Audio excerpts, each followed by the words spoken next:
Alright guys, this video is made by Jannat. All credit goes to him. So any further ado, let's get started.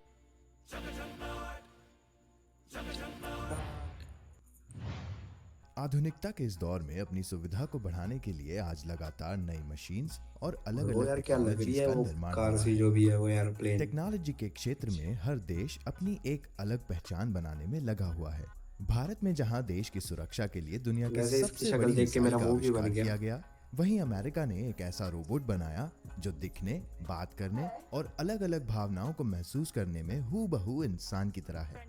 और इसके बाल कहाँ पर लेकिन इन है? सबसे हटकर जापान एक ऐसा देश है जो खासकर टेक्नोलॉजी की फील्ड में सभी देशों से आगे है।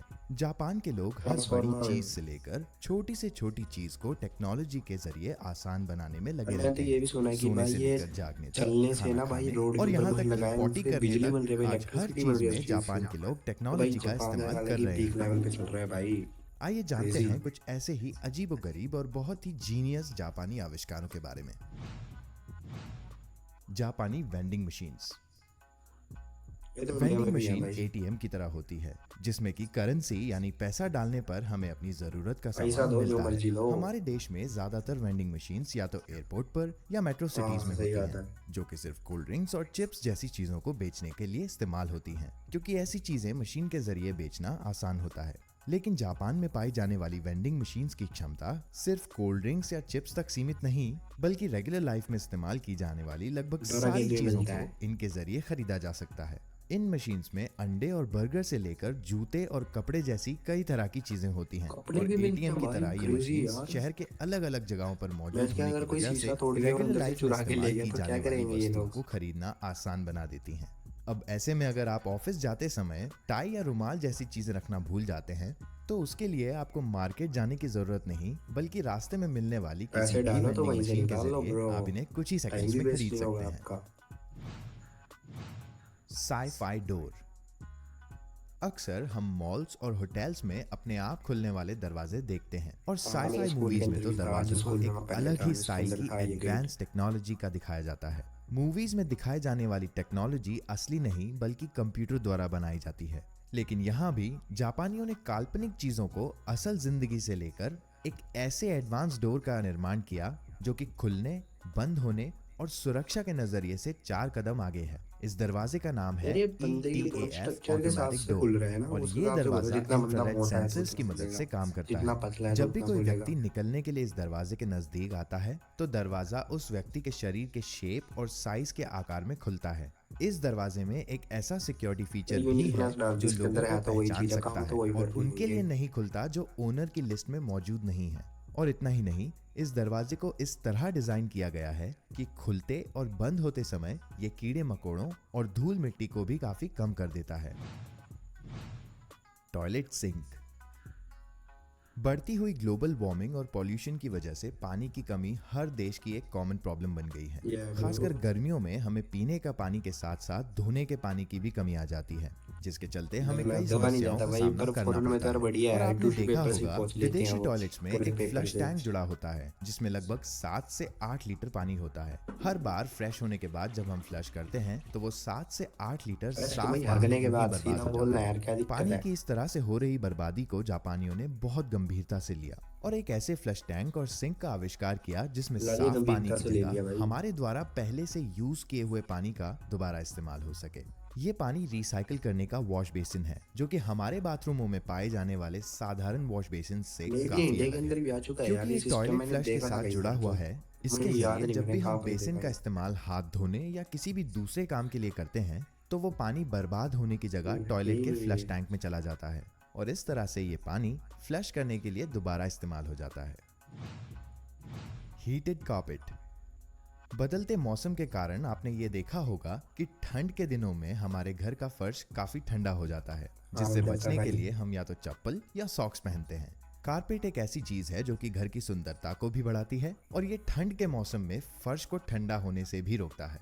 मगर कारपेट को धोना अपने आप में एक बेहद मुश्किल काम है, लेकिन जापान के लोगों ने एक ऐसे पहले धो कारपेट का लेंगे, उसे आविष्कार सुखाने किया में 2-4 है जो दिन कि लग जाते बाकी हैं भाई, क्योंकि दूसरे मोटा कारपेट इतना से होता है एकदम वो। हटकर है। ये एक इलेक्ट्रॉनिक कारपेट है, यानी ये बिजली की मदद से गर्म होता है।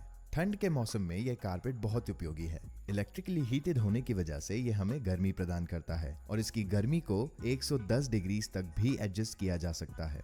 और जहां तक सवाल है इसकी साफ सफाई का, तो ये पूरी तरह वाटरप्रूफ और स्टेन रेजिस्टेंट है, यानी कि अगर इस पर पानी या कोई खाने पीने की चीज गिर जाती है तो वो आसानी से साफ भी हो जाती है और दाग भी नहीं छोड़ती।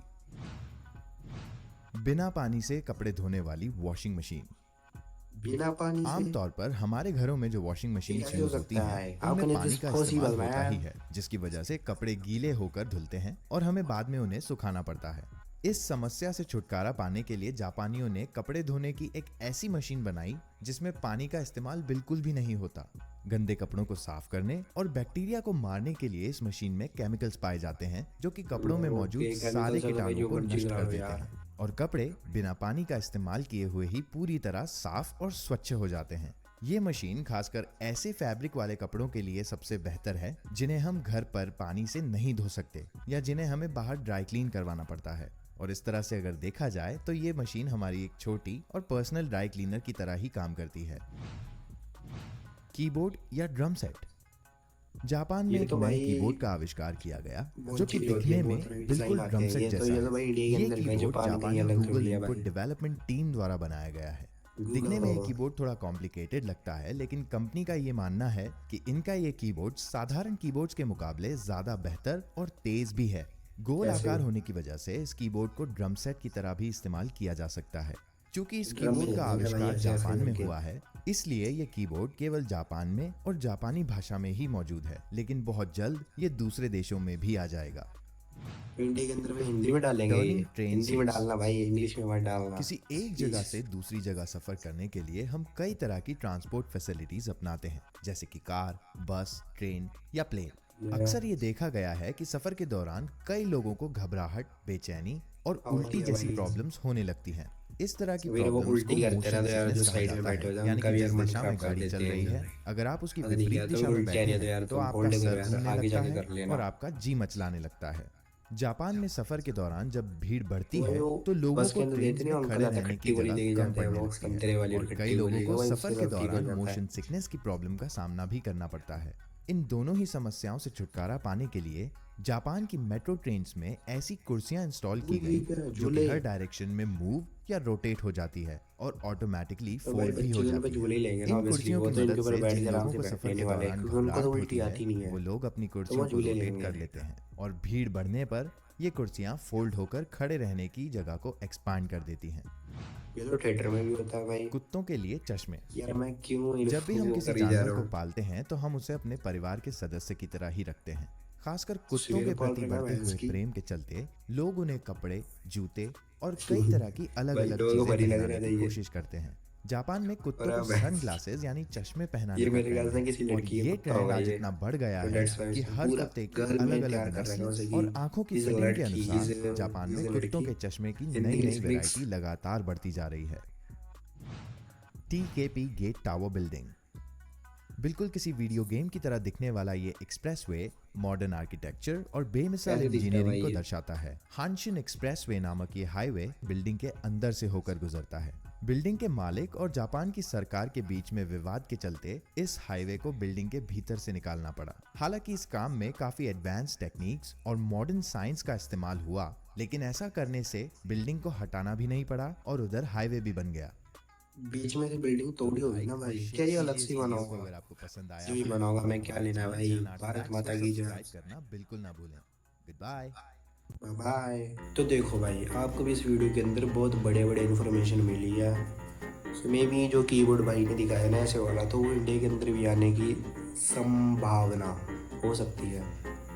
हिंदी में भाई मैं रिक्वेस्ट करूँगा सरकार से, नरेंद्र मोदी जी से, कि इसे हिंदी में लाया जाए, क्योंकि अगर जापान में जापानीज़ में दे रहे हैं तो भाई इंडिया के अंदर हिंदी में दो भाई, इंग्लिश में क्यों देते हो आप? चलो छोड़ो। सो गाइस, आज की वीडियो में बस इतना ही। मैं मिलता हूँ नेक्स्ट वीडियो में, तब के लिए बाय बाय गाइस। बाय। और like and follow, subscribe follow काम हो रहा है, इंस्टाग्राम थोड़ी है, सब्सक्राइब भी कर लेना भाई, लाइक तो करो जाओ यार प्लीज़।